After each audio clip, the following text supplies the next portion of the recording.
სანამ ამ ჩემს მშვენიერ და ბრჭყვიალა ჩანთებს დავამზადებდი, უამრავი შეცდომა დავუშვი. ვიწვალე ჩანთების დამზადებისას და საბოლოოდ მრავალწლიანი გამოცდილების შემდეგ გადავწყვიტე ჩემი გამოცდილება თქვენს გაგიზიაროთ. სანამ შეცდომებზე გადავალთ, მინდა გითხრათ, რომ ეს არის ჩემი ერთ-ერთი პირველი ჩანთა, ეს არის ჩემი პირველი ბროლის ჩანთა, რომელიც ბროლის თვლებით დავამზადე. ჩამოვწერე რამდენიმე საკითხი, რომელიც ვფიქრობ თქვენთვისაც საინტერესო იქნება. პირველი და მნიშვნელოვანი არის თქვენი ნამუშევრის გაუფასურება. არ გააუფასუროთ თქვენი ნამუშევარი და არ იფიქროთ, რომ რახან დამწყები ხართ, თქვენი ნამუშევარი არ არის იმდენად კარგი, რომ საზოგადოებას წარუდგინოთ. არ აქვს მნიშვნელობა როდის და რამდენი ხანია დაიწყეთ ამ საქმის კეთება, თქვენი ნამუშევარი თქვენ უნდა დააფასოთ.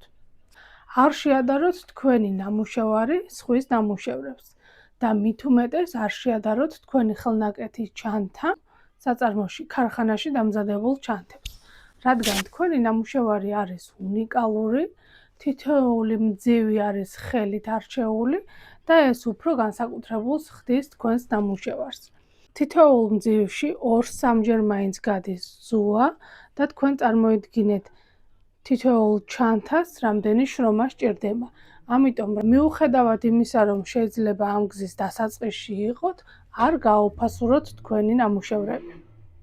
თავდაპირველად ენთუზიაზმით ახსავსე დიზაინერები ვცდილობთ ყველაფერი სწრაფად და დროულად გავაკეთოთ და შევეჭიდოთ ყველაზე რთულ დიზაინებსაც კი.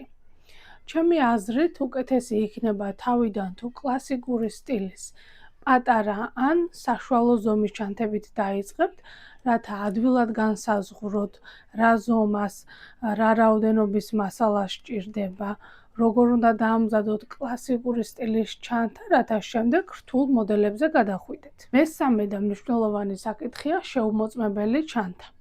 დამზადების შემდეგ და ასევე დამზადების პროცესში აუცილებლად დააკვირდით თითოეულ დეტალს. შეამოწმეთ თითოეული წვრილმანი, რათა კარგად იყოს თქვენი ჩანთა დამზადებული. შეამოწმეთ როგორი სიმყარის არის ჩანთის კედლები, ძირი, ასევე შეამოწმეთ რამდენად მყარად დგას თქვენი სახელური. თუ დააკვირდებით ამ სახელურს, ისეთი მყარია, რომ არც ძირში და არც ზედა ნაწილში არ ექანება, არ მოძრაობს. აი ამ ფურნიტურასაც კი სწორად დამაგრება სჭირდება, რადგან წლების შემდეგ ჩანთა ისევ ისეთივე ფორმაში იყოს, როგორც თავიდანვე დამზადდა. ეს ჩანთა დავამზადე იისფერი ბროლის თვლებით და როგორც თავი, ასევე ძირიც, კედლებიც და სახელურიც აი ასეთი მყარი დგომისაა. დამწყებთან შეცდომებზე საუბრისას ძალიან ბევრი საუბრობს ჩანთის წონაზე. ჩემი აზრით ეს არ არის იმდენად დიდი შეცდომა და იმდენად მნიშვნელოვანი საკითხი, როგორც დანარჩენები, მაგრამ მოდით ეს საკითხიც განვიხილოთ. მარგალიტის ჩანთა, რომელიც ხელოვნური მარგალიტის თვლებითაა დამზადებული, უფრო მსუბუქია და მარტივი სატარებელია. თუ მარგალიტის ჩანთას ამ ბროლის ჩანთას შევადარებთ, ბროლი, რადგან შუშა არის, ეს შედარებით მძიმი არის. ზოგიერთი ამბობს, რომ მოზრდილი ჩანთა არ უნდა დამზადდეს ბროლის თვლებით, მაგრამ ჩემი აზრით ეს მცდარია, რადგან ბროლის თვლებს მაინც სხვაგვარი ხარისხი, სხვაგვარი სიბზინვარე და საერთოდ სხვა დგომი აქვს.